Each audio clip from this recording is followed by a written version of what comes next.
Kelly, I would like to turn it over to you. You build a standard for what a healthy building looks like, but standards only work if the market follows. So, what policy, incentive, financial mechanism that doesn't exist yet would be really helpful to move the needle in your work?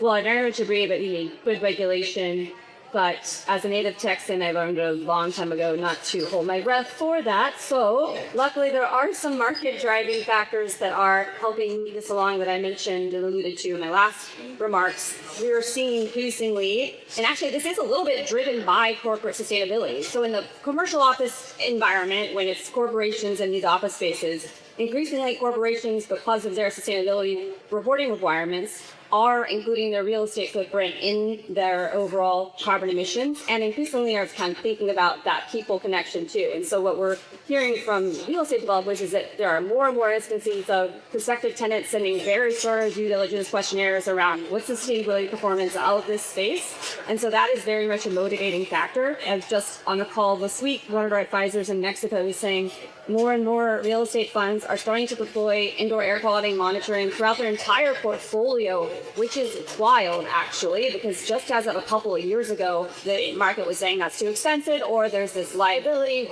It's the we'd rather not know what the problem is type thing. But now more and more, with the cost of certain technology decreasing, it's a lot easier for individual people to bring in a small air quality monitor in their space, and if you'd rather know what the problem is, and address it at the front end. And investors are kind of beginning to understand. So the investor pressure is very motivating, but it's still fragmented. So we do need that continued move for standard disclosure and social components being a big part of it.